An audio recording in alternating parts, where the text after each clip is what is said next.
Mimozun shpejt e bona një krahasim ndërmjet dy deklaratave, ato që ish kryetari Krasniqi tashmë dha për arsyetimin pse po e dorëzon stafetën e drejtimit të partisë dhe të kumtimin që Bedri Hamza tash në rrjetet sociale që e ka postuar se pse do të hyjë kësaj betejë. Do të ka kontradikta të mëdha ndërmjet asaj që tha dje. Dhe nëse analizohet me vëmendje, Bedri Hamza sot e demanton Memli Krasniqin. Totalisht, do thotë sepse Bedri Hamza thotë, unë besoj se PDK-ja ka forcën për të unifikuar dhe reformuar. Kjo nënkupton që PDK-ja deri më tani s'pas ka qenë e unifikuar dhe e reformuar. S'pas ka qenë e unifikuar dhe e reformuar. Dhe kjo tash, ky konstatim, jo, ne do ta çojmë deri në fund arsyetimin logjik. Ky konstatim i Bedri Hamzës tregon që pas ka dështuar reforma në drejtimin e Memli Krasniqit. Pas ka qenë vetë ju reform ardhja e Krasniqit në krye të partisë? Ndoshta tash, unë po tham, vish ta çojmë, dhe thot për të rikthyer si partia kryesore në vend. Ky po kandidon me këto tri pretendime për ta unifikuar partinë, e që kjo nënkupton që partia nuk qenë ka e unifikuar, në menaxhimin e zotit Krasniqi partia pas ka qenë ka fragmentarizuar, e dyta për të reformuar dhe për të rikthyer si partia kryesore në vend, ndërkohë Memli Krasniqi e konsideroi si sukses elektoral rezultatin e Partisë Demokratike të Kosovës, se tha dolën partia e parë në vend. Dhe në momentin nëse ki Albini që ki dal partia e parë në vend, atëherë ti duhesh me vazhdu këtë mision për hir të partisë tash, do thotë me shpallin një lloj dashurie kështu politike ndaj PDK-s, atëherë për hir të partisë që në drejtimin tuaj të vazhdohet të korrën fitore dhe suksese të reja dhe që në zgjedhjet nacionale dilni partia e parë. Në këtë drejtim ka tash kontradikta shumë të mëdha që në një farë mënyrë Bedri Hamza tregoi arsyeën në mënyrë të heshtër sepse Memli Krasniqi e ka dorëzuar, se është fragmentarizuar tema se partia dhe ka stagnuar procesi reforma. A do të mundet tash Bedri Hamza që këtë mision që ja ka vendos vetës ta finalizoj me sukses, kjo mbetet të shihet, mirë po fatkeqësisht ose tash Bedri Hamza është i njohur si një autoritet kompetent në fushën ekonomike e tjera, në fushën financiare administrative, mirë po kjo është tash një çështje tejet më komplekse e menaxhimi i partisë, nga se realisht edhe mënyra se si Bedri Hamza po e merr pushtetin në Partinë Demokratike të Kosovës, se unë këtu tash nëse kam pasur kritika dhe madje në deklarime publike kam quajtur kryetari legal Memli Krasniqin PDK-s, fatkeqësisht i njëjti standard juridik, po sepse PDK-ja ka që 6 vite nuk i ka bërë zgjedhjet e brendshme. Këto vetëm nëpërmjet konventave, këto janë improvizime elektorale. Ndalemi tek Elmazi për marrja e detyrë, në kundërshtim me statutin. Dëgjoj, statuti është më i rëndësishëm, statuti është më i rëndësishëm se çdo vullnet politik. Atëherë duhet ndrohet statuti, sepse unë i besoj Partisë Demokratike të Kosovës duke u nisur nga ky premtim juridik që çdo 4 vjet ajo do të arrijë nevojë veten në të gjitha hallkat e saj. Në atë moment nuk mundet tash mu shkel statuti me vullnet politik ose me marrëveshje politike. Statuti është norma të cilës duhet i subordinohen të gjithë pa përjashtim. Le të ketë vullnet politik, le të ndrohet statuti juridik. Falsifikimet ishte si për shkak të zhvillimeve nga në vend. Po kjo ishte ne po flasim në shumë srreshash.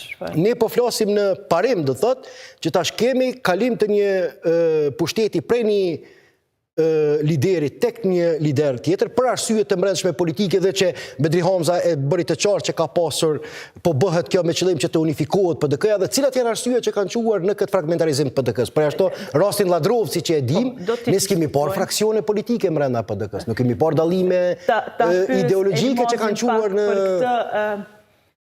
reformën cilën përmend zoti Hamza, do thotë se do ta reformojmë dhe do ta unifikojmë. Thash, vetë ardhja e zotit Krasniqi në krye të partisë, a nuk ka qenë një lloj reforme për PDK-n? Marr parasysh trashëgimin nga e kaluara ushtarake, nga e kaluara e luftës, kur ka ardhur zoti Krasniqi në krye të partisë, ka qenë një lloj befasie edhe atëherë për gjithë marr parasysh të forcat e brendshme që ka kjo parti. Tani dilet me një deklaratë të tillë që le të kuptos ka pasur. Partia Demokratike ka operu me dy fytyra vazhdimisht.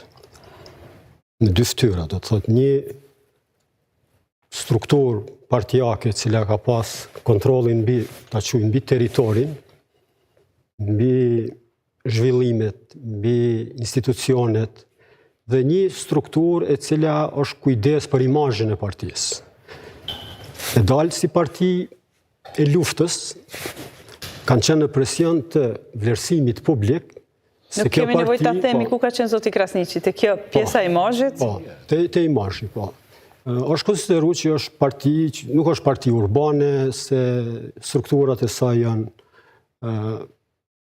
që kanë background pak. Jashtë luftës, me një fjalë, janë quajtur si të tillë, edhe përpjekja e PDK-s ka qenë që ta zgjedhet e pas luftës e kanë dëshmu këtë, që ka qenë rasti i parë në një vend pas luftës ku humbë, ku nuk e marrin besimin njerëz që e kanë udhëheq luftën. Këta për shkak të zhvillimeve që ndodhen në vitin e parë pas luftës, domethënë humbën goxha shumë kredibilitet në popull, edhe për arsyen se meritat për luftën nuk i ndajtën me qytetarët, po i përvetësuan si merita të grupit, dhe kjo sigurisht se ka irrituar një pjesë të masës. Dhe ndërkohë Partia Demokratike në kërkim të një identiteti të ri filloi që të sjell fytyra të reja, kryesisht të rinj, kuadro të quaj akademike, profesor universitar, por nuk i ekspozoi këto njerëz të fuqishëm të partisë. Domethënë gati në të gjitha qeverit ku PDK-ja ka qenë, ose drejtuese e qeverisë, ose bashkëdrejtuese, shumë pak protagonistë që konsiderohen që janë baza e partisë, janë themelues të saj, inicues të saj, domethënë kanë edhe autoritet lokal, kanë pasur edhe përgjegjësi në luftë, nuk kanë marrë postet qeveritare.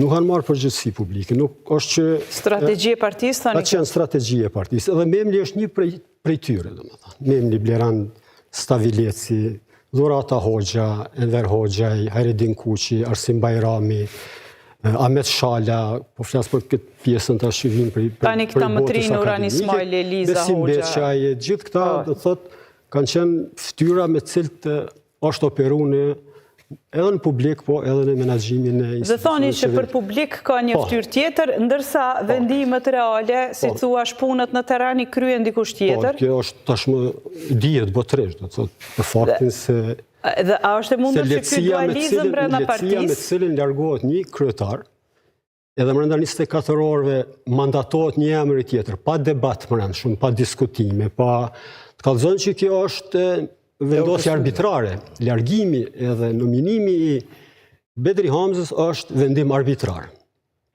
prej strukturave të partisë. Po cili mund tjetë, a mund besohet që indikatori kryesor i këtij vendimi qoftë arbitrar është humbja në Mitrovicën e Jugut? Jo.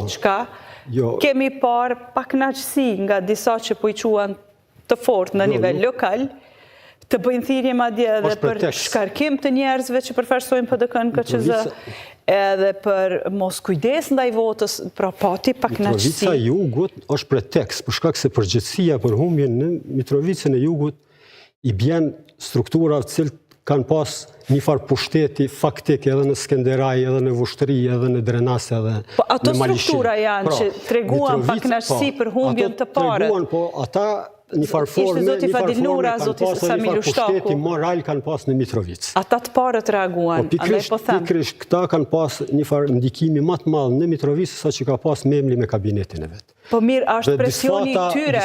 Është presioni i tyre. Humbje e njerëzve që sot e udhëheqin Skenderajin edhe një pjesë të partisë. Pa mund të ketë prodhuar këtë